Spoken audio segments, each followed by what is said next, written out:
Eto po, aprobado na yung pirma. Mamaya pag-uusapan natin 'yan at nakalap na yung numerong kailangan. So, bago kayo maano, may plebisito na. Oh, mamaya extensively pag-uusapan natin 'yan, mabigat 'yan. Nakakatakot yung hakbang na ginagawa ng Kamara. Kasi po napakakapal na ng mukha nila. Titingnan nyo sobrang kapal na ng mukha nila. Sinabi na ng presidente, kumokontra pa ang Senado. Sinabihan na rin sila ni Sara, nagsalita na rin si Tatay Digong, pero wala pa rin, kapal muks pa rin. Ang kapal ng mukha ng mga yan. Tuloy pa rin. Walang pakiramdam. Andiyan, nakapasok na. May mga nakapasok na. May mga nakapasok na ba rito? Oh. Mamaya pag-uusapan dahil sinabi natin eh. Ayan na sila. Oh, shout out sa mga bashers dyan. Sana po, okay, ganito lang Sa mga DDS, maraming salamat po. Binabati ko po kayong lahat. Doon sa mga bagong DDS, binabati ko rin po kayong lahat. At doon sa mga hindi naman DDS pero galit sa mga tambaluslos ng bayan na ito, binabati ko rin po kayong lahat. At kung kayo ay mga bashers para may pakinabang naman kayo sa mundong ibabaw, mag-subscribe na. Or kung nasa Facebook ka, mag-follow na. Di ba? Yan, sige na, mag-follow na, mag-like and subscribe para wala kayong kita mo ayan na sila, ang saya-saya. Huwag nyo silang hayaan. Hayaan natin, tuturuan natin ang mga Pilipino kung paano gagawa ng argumento. Huwag nyo silang ibablock. As long as ang kanilang nilalagay dyan ay konektado doon sa sinasabi ko. Ibig sabihin, nasa issue. Hindi ad hominem or yung aatakihin mo lang yung host. Sabihin, Coach Oli, ang pangit mo. Ay, okay na, sige, pangit na kung pangit. Yung ganun. Wala na tayong pakialam doon. So, dapat, kung magkakaroon kayo ng argumento, yung ipakita nyo naman, kita nyo, may mga nanonood.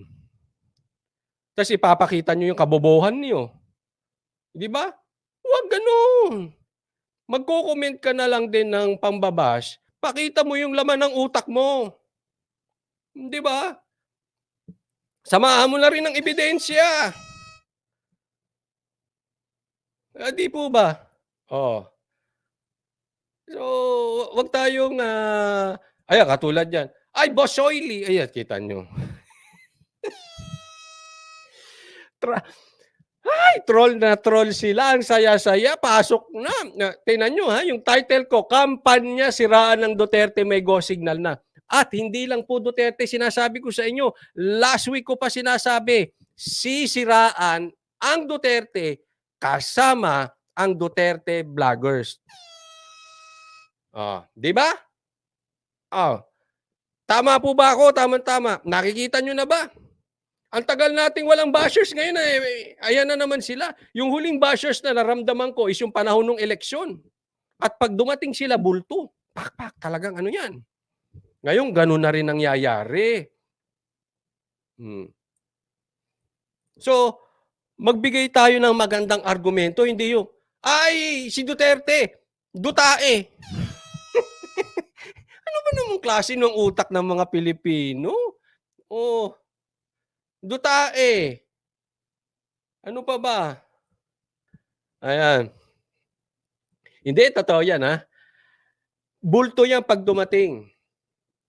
Garantisado yan. Kasi nagtatawag yan Alam mo kung bakit? Hindi kasi kaya ng utak nila. So may script na natatanggap. Alam ko yan. Yung kung nanonood dito, yung mga ibang vloggers, alam nyo yan di ba? Di ba ni-recruit nga kayo? Banateros hindi niya ni-recruit. Bakit? Alam nila, hindi nila kaya. Tama o tamang-tama. Alam ng mga vloggers yan. Di ba nire-recruit kayo? O yung iba kumagat, yung iba hindi kumagat. Yung hindi kumagat, natutuwa. Bakit? Nagkaonsehan sa bayaran. You know what hindi ko po ilalaglag. Sino yung nagkwento sa akin? Pero may listahan yan. O di ba MJ Evangelista? Ni hindi nagtanong yan, ni hindi sila magtatanong sa Banateros. Bakit? Masasampal sila eh. Alam nila, hindi ka hagatin ng Banateros. Kaya kayong vlogger, pag kayo inaalok nitong tao na ito, ibig sabihin, iniinsulto kayo niyan. Dahil kinakaya kayo. Hindi ko papangalanan, pero alam nyo yan. At ano? Anong pinapagawa? Di ba i-promote siya? Di ba? Tapos, bakbakan ng Duterte? Kayo na connect the dots. Sino ba ang galit sa Duterte? Malalaman nyo, tingnan ninyo ngayon yung mga vloggers. Sino yung biglang kasunduan Duterte, biglang binakbakan? Tapos pinopromote na si Jokebox King.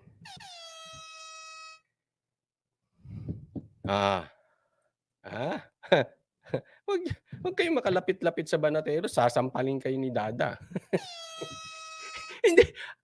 Hindi, totoo. Kidding aside, hindi man lang sila nag-dare mag-alok. Di ba? Andyan yan eh. Yung mga sinasabi ko, mapapatunayan nyo yan, mararamdaman nyo yan. Protect, tamba ang peg. Ay, naku, ganun ang datingan. Protect the camera. Ganun ang datingan. Di ba? Ganon. Kaya nga, tinan mo, the Baweños are not for sale. Anong sagot nila? Siniraan si Pulong. Ba't hindi nila gawin? Imbestigahan ang kamera. Lahat imbestigahan. Bakit nakatuto kayo sa Duterte? Bakla ba kayo? Ano lang? Kasi kung kalalaki mong tao, type mo ba si Digong? Si Tatay Digong? Ano ka, bakla? Ang daming congressman. Mga brad. Bakit nakafocus kayo sa isang tao? Kung gusto nyo ikulong si Pulong, bahala kayo sa buhay ninyo. Ang importante, ikulong nyo lahat. Kung gusto nyo imbestigahan si Pulong, imbestigahan nyo lahat. Ba't nakatuto kayo sa Duterte? Dinamay pa si Kibuloy. Dinamay pa si Minay. Ano ito? Demolition job? Basang-basa kayo, mga brad. Huwag ang Banateros. At yung iba pa, hindi lang naman Banateros, yung iba pa. Naku kayo. Parang ano na nga eh. Parang na-post na nga ni Sas yun eh. Na meron kayong ano? Ako, tumigil-tigil kayo. Ayan, itong usapan dapat. Open the book, Congress. Diba? Bakit? Hindi ko, tinan nyo na lang, bakit ang ina-isolate ninyo si Pulong? Pinabubuksan, tinan mo mga bias tong mga to. Pinabubuksan ni Tatay Digong yung libro ng Congress. Ang binubuksan lang yung libro ng account ni Pulong. Pero yung iba tahimik siya.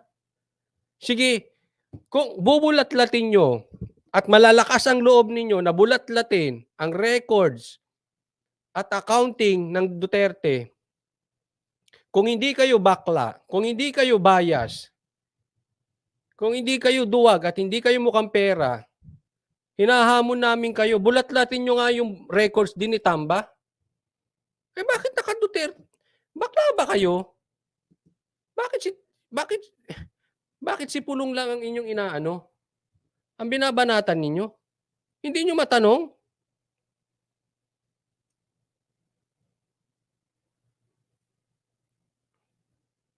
Hindi nyo matanong si Tamba? O kayo, kaya nyo binubulat-lat ang Duterte, hindi kayo para sa bayan. Para kayo kay Tamba. Sinasahuran ba kayo para ipagtanggol si Tamba? Ba't hindi siya kumuha ng sarili niyang abogado? Ito ba mga congressman, ang bayad ba nito ay para ipagtanggol si Tamba o para magsilbi sa taong bayan?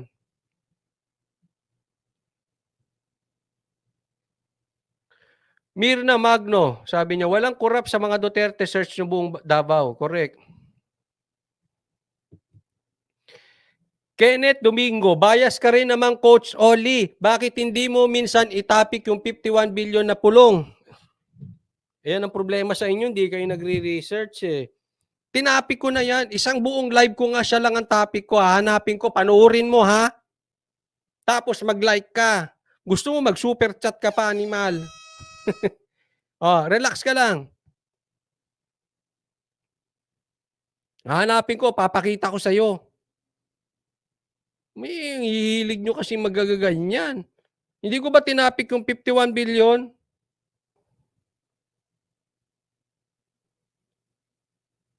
Oh, hanapin nyo yung title na yan, ha? PRRD, asa na ang 51 billion? Tinapik ko. Pakipanoorin mo, ha? Oh. Oh, January 21 pa. Anong petsa na? January 25. Tanga. Yan ang mahirap sa inyo kasi. Oh. Ayan nga, 56,000K pa nga yung views. Oh. Kita mo. Ito, di lumabas yung kabobohan mo ngayon. Nagsabi, hindi ko itapik. O naitapik ko na, manood ka. Para may silbi ka, mag-like ka na rin. Okay na? Gracie Grace. Sabi niya, kwento mo yan eh. Lahat ng paninira kay Mr. Speaker, ilabas mo dito. Pero yung magagandang nagawa niya, never mo nabanggit. Banggitin mo yung iba, meaning puro ka pasaring. Hindi. Pinuri ko rin si Tamba. Siguro lang, sa 10 ginawa niya, siyang palpak. Kaya bihira kung mapuri si Tamba. Kasi sa 10, isa lang ang tama. Oh. Pero yung isa na yung pinuri ko. Naalala nyo yung may live ako dito na pinuri. Pakipaalala nga, alam ko na andito yung editor eh. Inedit niya pa to eh. Yung may sinabi siya na basta pinagtanggol ko yon. Kung nanonood ka at nanonood kayo dito, si Tamba at si Marcos pinagtatanggol ko rin. Pag tama, nakikita nyo, kaya ka po hindi po bias. Kaya lang ang problema kay Tamba at saka kay Marcos, siguro si Tamba, sa 10 ginawa, isa lang ang tama. Si Marcos siguro sa 10, mga 3. Kaya mas maraming konti kay Marcos ang puri. Mas maraming bakbak.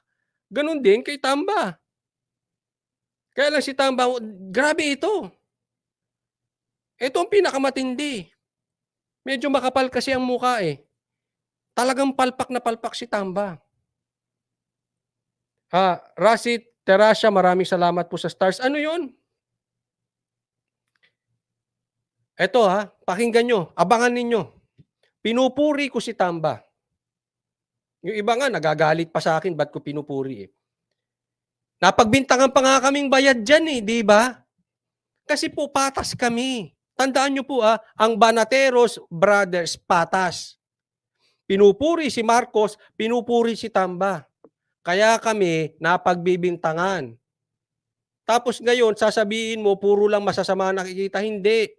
Kasi yung mga politiko mo, mas maraming kapalpakan. Kaya ang lagi mong naririnig at natsetsempuhan, palpak. Pero yung puri namin, di mo natsetsempuhan kasi madalang. Oh.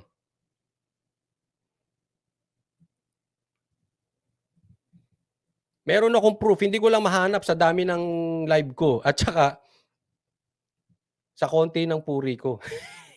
Ay, konti lang naman eh. Ano pupuri? Sige nga. O humanap kayo ng kapuri-puri kay Tamba. Ano? Yung namigay siya ng bigas na may pangalan niya, kapuri-puri ba yun? Pera ng taong bayan yun. Nagpunta siya sa palengke, pambihira. Napakatrapo nung gawain na yun, dapat purihin ko. Nagpunta siya sa palengke. Para siyang si Mar Rojas. Oh. Ito, sinabi ni Shai Sanpaya.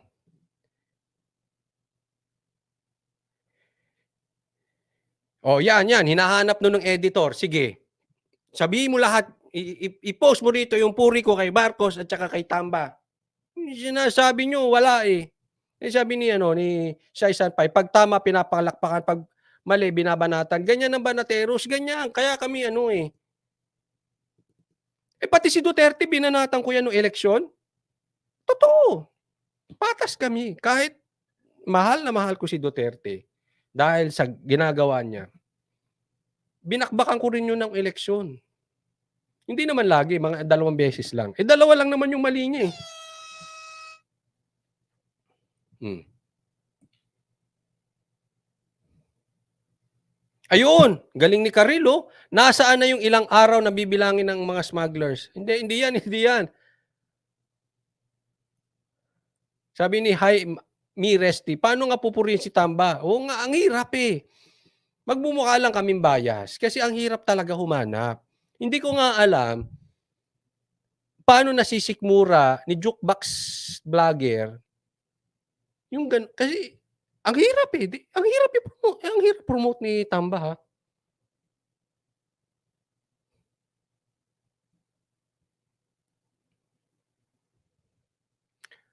Kumampi sa NPA, ha, purihin mo daw mga hindi ko pupurihin ng NPA. Ayoko nung ginagawa niya.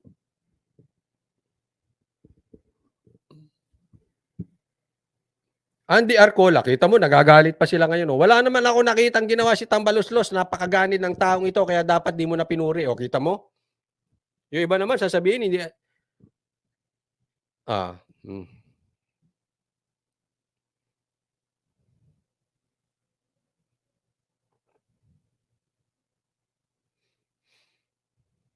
Oh, ayan, ayan daw, oh, ayan, oh, ayan. Ayan po Coach Oli, oh, eto, oh, i-click nyo kung kayo nasa YouTube, ayan, pinuri ko si Tamba. Ah, andiyan ka pa. Hindi, hindi, alam mo, ayan ang Banateros. Hindi kami parang Makabayan Black, na lahat na lang binabakbakan. Ako naniniwala ako kahit masamang tao may nagagawa ring mabuti, 'no, konti nga lang. So, yung maganda niyang nagawa kailangan purihin din. O yan nilagay na rin daw sa Facebook. Paki-click nyo. Magmumukhang Erwin ka lang kung himod-puwet ka kay Tamba, hindi naman. Hindi naman, kasi nakikita naman nila binabakbakan natin, eh, parehas, eh. Mas marami nga lang yung bakbak kaysa sa puri, kaya akala nila hindi natin pinupuri.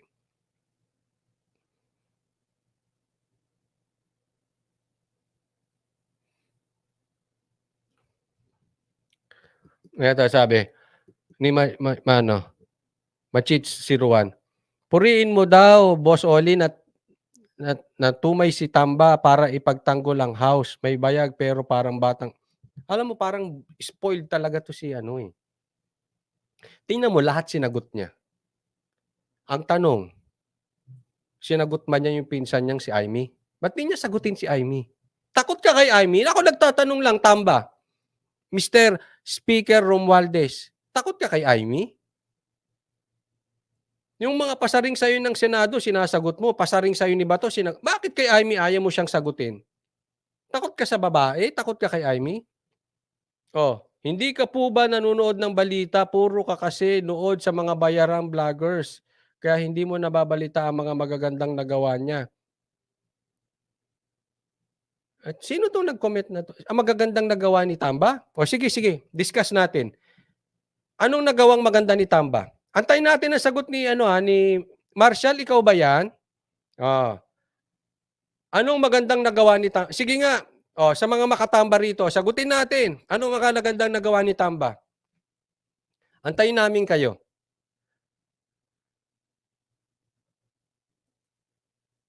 Ah, magkaroon tayo ng intellectual conversation, hindi yung puro kayo dutae.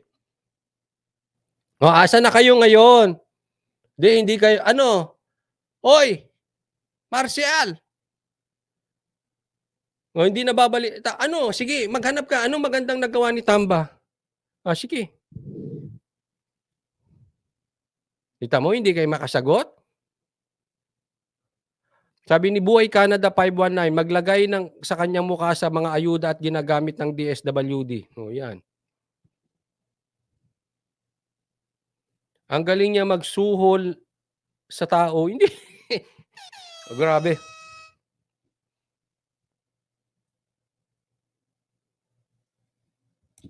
Boss Oli, nung unang piyesta sa Tacloban, Pintados, nagbigay si Tamba ng mga fruit and apples. Yun siguro gusto nilang purihin mo.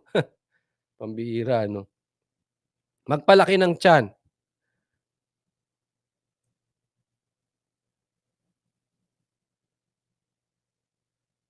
Oh, kita mo may sinabi pa si Sai Sanpay. Oh, asan na? Ang dami niyo kanina, 'di ba? Yan ang sinasabi ko, okey lang mag-bash, but give us something. Yung bang 'pag sinabihan niyo kami, "Ay, oo nga 'no." Mababago niyo isip namin. Kasi 'pag kayo bumanat dito at ang lagi niyo lang sasabihin, "Dutae, dutae, dutae." Paano niyo mako-convince yung mga tao na magtiwala kay Tamba? So, ibig sabihin kung dutae, dapat magtiwala na kami kay Tamba. Hindi. Give us a reason. Asan? Kanina banat kayo ng banat, hinihingan ko kayo ng intellectual conversation. Ngayon hinihingan ko kayo, "O sige, anong maganda?" Hindi kayo makasagot. Asan na? Uy, antayin natin. Si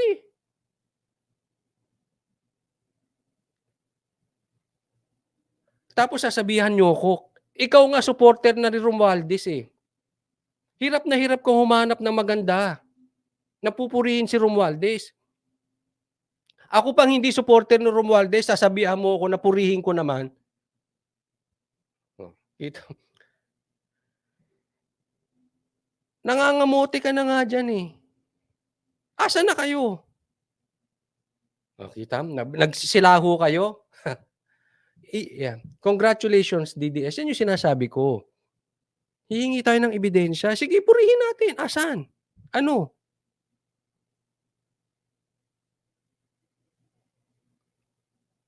Sabi dito ni Winston, mga lower order thinking skills ang mga kaya nga, correct. Ace Torres, wag mong ibahin ang sinasabi. Ang tanong ko sa inyo, anong magandang ginawa ni Tamba? Wag niyo ibalik kasi ganyan, eh. Nung sinilip natin yung tungkol sa PI, anong sagot ninyo? Bakbak kay ano, hindi. Sagutin niyo PI, totoo ba yung PI o hindi? Ito naman, nililigaw niyo na naman. Binabalik na naman sa Duterte, hindi po. Anong magandang ginawa ni Tamba? Sige, kita niyo?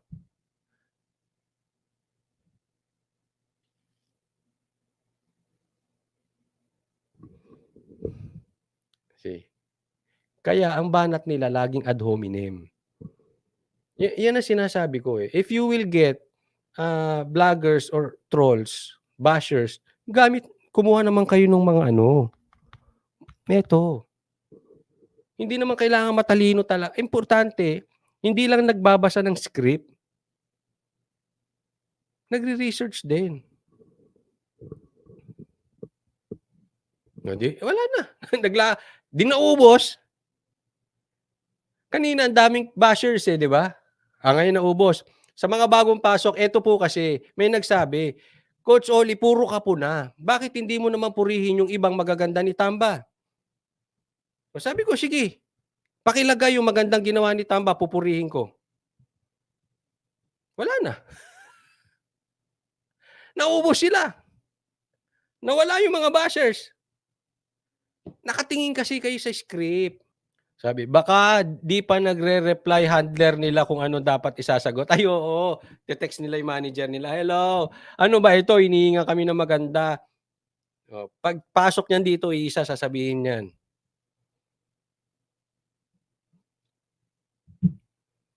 "Pangako ko, pupurihin ko si Tamba. Pangako ko, pupurihin ko si Marcos. Give me reason."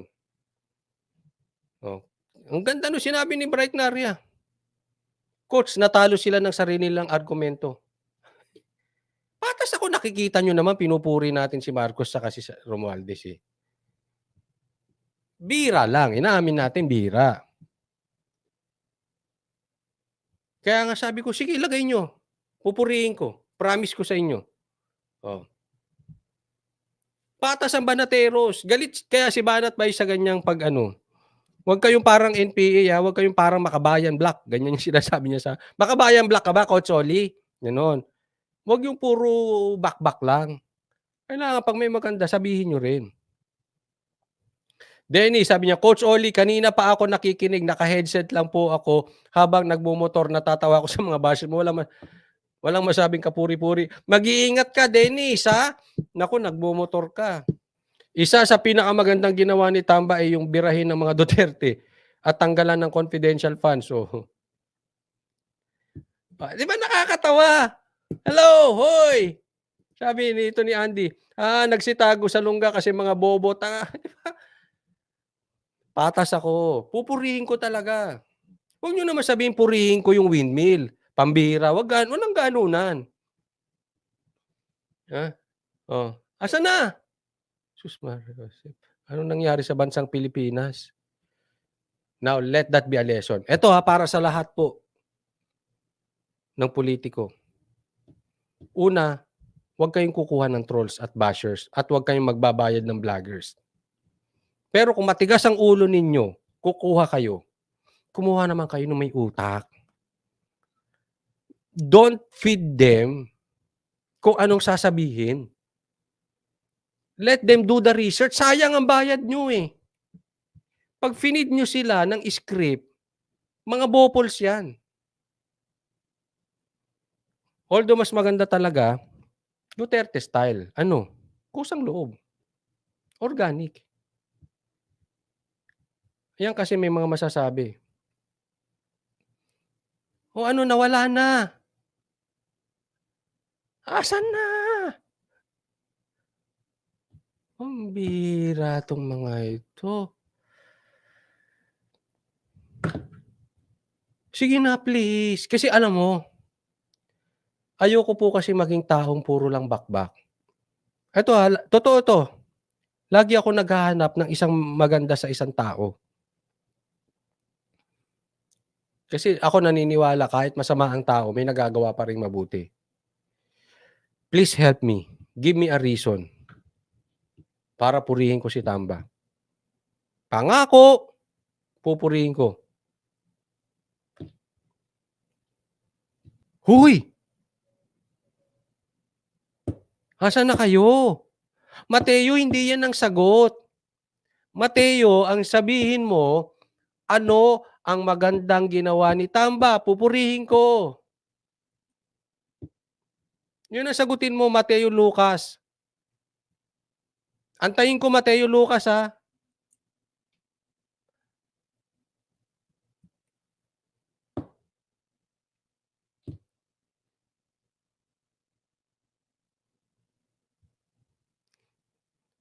Siya Michael, naglabasa ng mga mini tambaluslos sa live mo, Coach Oli. Kaya nga eh.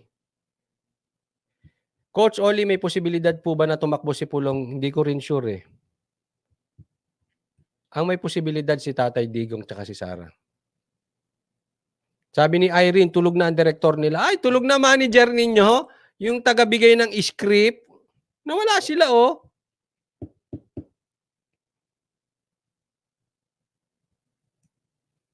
Di ba? Oh, ikalat nyo. Ha? Ikalat nyo tong video na ito. Oh. At sinabi ni Karaoke Berto, ikalat nyo to ha.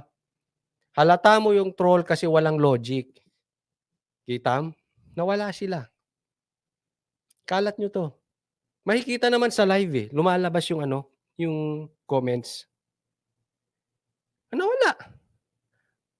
Pagpatay ko nung live na yan, baka bukas saka sila magko-comments. Alam mo kung bakit? Nagtanong na sa manager. Bobo kasi kayo, sinasabi ko sa inyo eh. Do your research. Huwag kayong nakaasa sa script nyo. Sayang ang bayad nyo.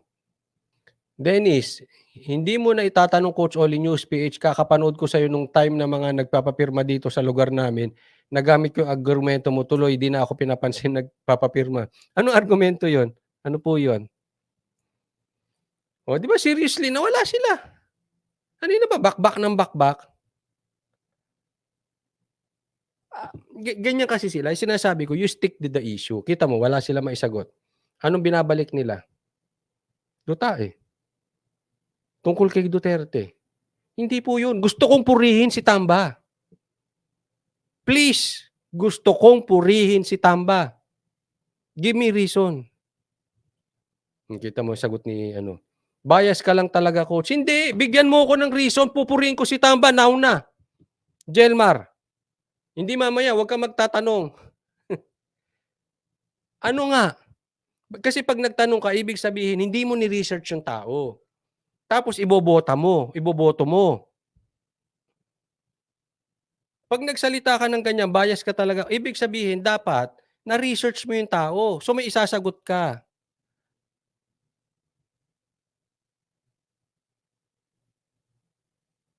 Pakisabi. Sige. Kalat nyo tong video na ito ha. Nawala sila. Nililigaw ako. Nagmamakaawa ako. Gusto kong purihin si Tamba. Give me reason. Ba't kayo nawala? Doon po tayo mag-focus. Anong kapuri-puri kay Tamba pupurihin ko ngayon na? Just give me reason. Oh, bilis na, Jelmar. Pag-usapan natin si Tamba, hindi kung bias ako, hindi ako bias. Ano ang magandang nagawa ni Tamba, pupurihin ko. Ang usapan dito, gusto ko, Jelmar, Vergara, purihin si Tamba. Give me reason kasi wala akong makita eh. Pero pag napaliwanag mo sa pagbumuka ko, pupurihin ko. Ang tiyan niya, peli. Ayoko noon.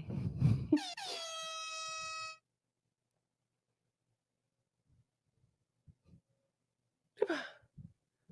Asan kayo? Hello? Asan kayo?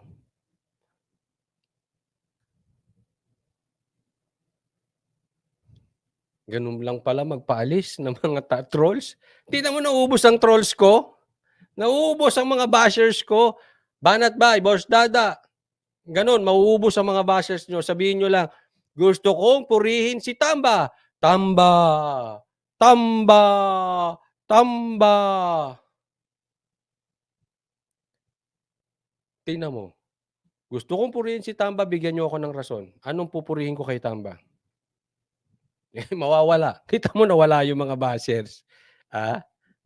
Pilit binabalik kay Duterte. Hindi, gusto ko purihin si Tamba with or without Duterte. Huwag nyo ibalik kay Duterte. Kay Tamba tayo. Oh.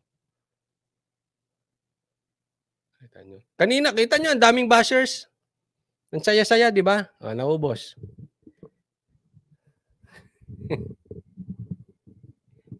Kita mo? Sino na ang target nila? Ako na.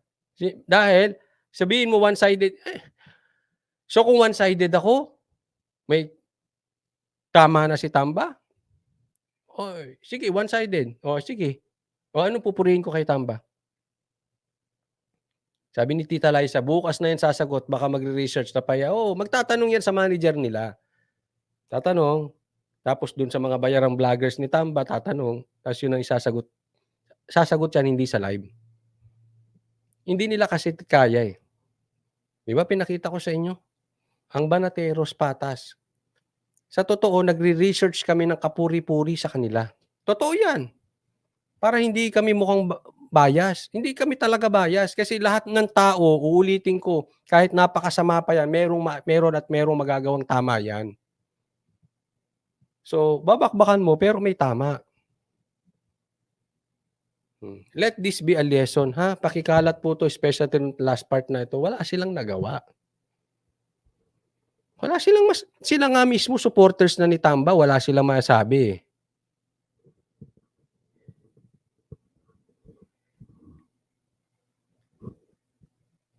Kami pang hindi supporter ni Tamba. Di lalo kami hirap humanap